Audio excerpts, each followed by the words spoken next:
Wolfman Creek. Who knows what's lurking here? Living in Colorado as an avid snowboarder, you would probably think everything is nice for me being around some of the best resorts on the planet. My main problem? I hate those places. They're overcrowded, overpriced, and frankly, not very fun. I've always preferred the mid-sized ski areas that are a bit more off the average person's radar. These places, with better value, crowds, and, in my opinion, terrain, can be a hidden gem amongst the competition. Other times, there's more to the story about why these places are left more undisturbed. It was 2011. The snowfall we had that season was quite mediocre. None of the ski areas, anywhere, seemed to be getting snow. The base depth at all of them was less than 2 feet, and it was already December. Browsing through some snow reports one day, I found an interesting little ski area that had nearly twice the snow versus anywhere else. A little place called Wolf Creek. It was astounding. Everyone else had less than 2 feet, and here was this ski area with over 4 feet of snow. I naturally got a bit excited and decided to look a bit more into the ski area. The trail maps I found on the website looked promising. It was small, but it seemed to have a lot of different terrain. The area seemed to be split down the middle in terms of what it offered. The northern half had all the basic runs, and the southern half was almost more of a backcountry style area, with just one chair and a majority of the runs requiring a decent hike. Overall, it looked quite promising, and would be a fun place to visit. I asked my roommate, Dalton, if he wanted to come with me over the weekend. No way, man. I'm not going there. Why not? I asked. You want to have fun with a Wolfman? Go ahead. Quit trying to scare me and tell me why you don't like it. My friend went there a few years back and swore he saw this massive black creature lumbering through the trees off one of the runs. You know, I think I've seen them too. They're called bears. I laughed back. No, he said it was definitely not a bear. He claimed it almost looked like some sort of... it's hard to explain. What, a werewolf? I joked. It's not really that. He just called it the Wolfman because of where he was. I don't go, and that's final. Not wanting to go to Wolf Creek by myself, I'm not scared. It's just more entertaining with a group. I decided to call up my friends, Spencer and Christian. They enthusiastically said yes, before I even finished asking.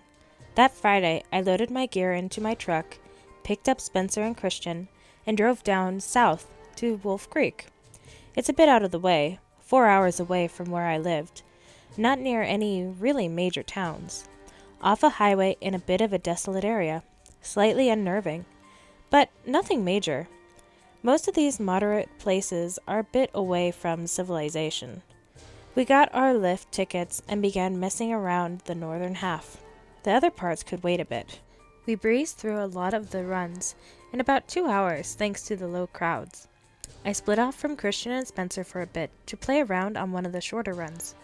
Just a little blue run called K that met up with the original trail further down. It was an undulating run with a lot of dips. Executed correctly, most of these bumps could yield a little air. Naturally, I was enjoying these jumps, and almost didn't see the mess in the trees near the end of the run. I only noticed because some of the snow where I landed was a pinkish tone that got darker as it moved into the trees. A rabbit's remains were messily strewn about several feet off the run. It was quite freaky, but I brushed it off. There are quite a few predators out here, so I assumed it was just a fox. That was, until I looked a bit closer. All the meat from the rabbit was still present. The rabbit had not been hunted for food. Something just eviscerated it for the sake of killing it. Maybe the fox had rabies and was starting to go insane? Or maybe it was... No, I won't go there. I didn't tell Spencer or Christian about the rabbit after we met back up. What would I tell them anyways? Hey guys, I just found this really creepy, disgusting thing in the woods that might be a sign of something really screwed up. Want to go back for another run? After messing around for a few hours, we decided to hit up the other half, the more extreme areas, with trees, cliffs, and whatnot. Not only that, less patrol and ski area atmosphere. I will say this area had some of the best ski area terrains I've ever experienced. The cliff drops were exhilarating. The tree runs were fantastic. One of the moments I truly felt alive. And then I found another one. This time, a skunk.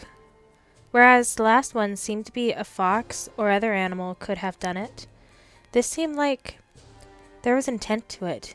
The skunk's head was smashed in, and it was sliced down the middle, with its organs spilling from the cut. Christian and Spencer were with me this time, and they were truly disgusted. Only then did I tell them about the rabbit I found earlier. Okay, that's really twisted. The hell do you think is doing this? Spencer asked. Christian began to reply with, Maybe it's the Wolfman. No! I shouted. We aren't falling for this cryptozoology crap. Someone's just messing with us. I told a few people I'd be here today. Maybe they're just trying to perpetuate this bull. I definitely didn't convince them, and I'm quite sure I couldn't convince myself this was the truth.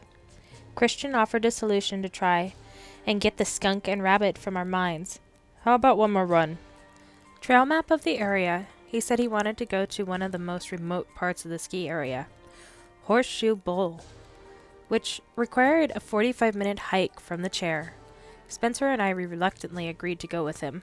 The access gate to the terrain closed a few minutes after we got through, leaving us with about an hour or so of sunlight. We had to hike fast and get out before the sun set. Plus, with the crap we've been seeing today, I wouldn't want to be stuck here at night.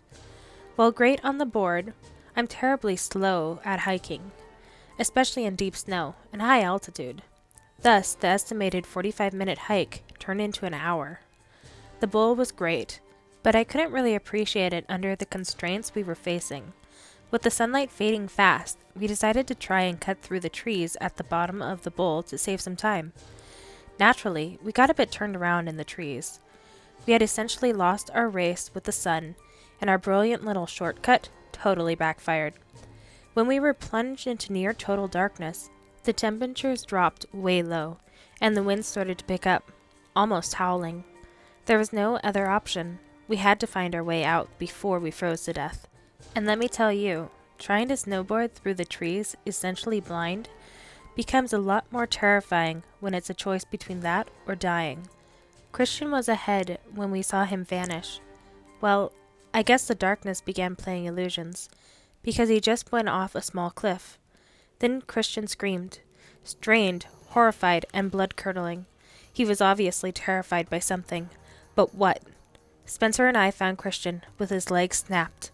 Guess he broke it from going off that cliff. Natural reaction to such an injury. But it was what I saw afterwards that made me realize why he was screaming so much. A deer, completely skinned, hanging from a branch with its entrails removed, and neatly lined up at the base of the cliff. Blood was smeared onto the rock face, but the darkness prevented me from seeing if it was actual writing. I would have tried to analyze it more if the saplings nearby hadn't started shaking. We tried to calm Christian after we heard the rustling. Whatever was out there, we couldn't afford to give it our location. The rustling got louder, and Christian began hyperventilating more and more. Fortunately, it was just a squirrel, scampering around the trees. No big deal, though it would be a little more along the lines of... Snow began crunching. Heavy breathing became more audible. Whatever had been doing this had found us. We unstrapped our boards and tried to hustle down the hill, carrying Christian while running for our lives in deep snow with a real burden.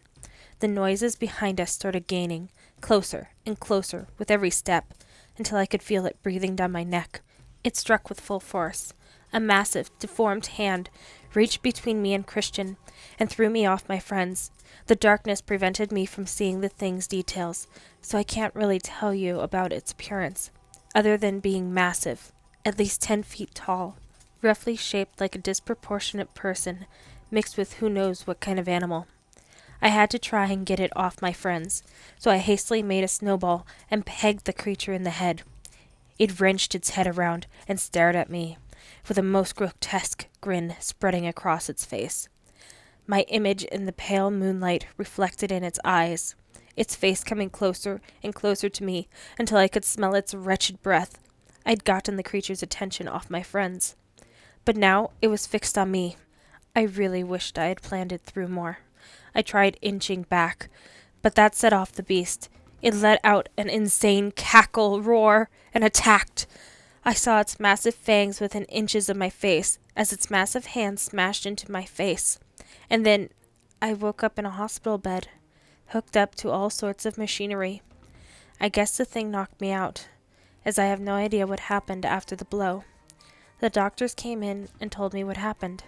Ski Patrol heard screams from the mountain and found you at the bottom of a cliff with a fractured skull and deep lacerations.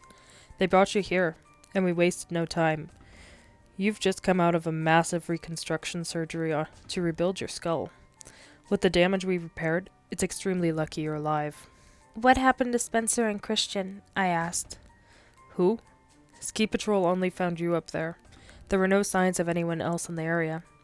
What about the deer and the blood on the cliff? What about that Calm yourself. Delusions can be a side effect of the anesthesia you're coming off of.